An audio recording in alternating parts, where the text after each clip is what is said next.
त्रिदलं त्रिगुणाकारं त्रिनेत्रं च त्रियायुधं त्रिजन्मपापसंहारम् एकबिल्वं शिवार्पणम्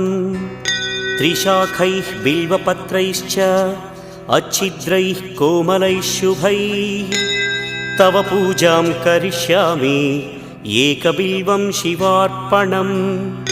कोटिकन्या महादानं तिलपर्वतकोटयः काञ्चनं शैलदानेन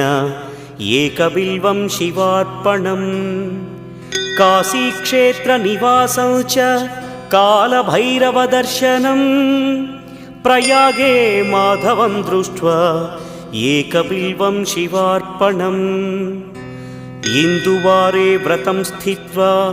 निराहारो महेश्वर नक्तं हौष्यामि देवेश एकबिल्वं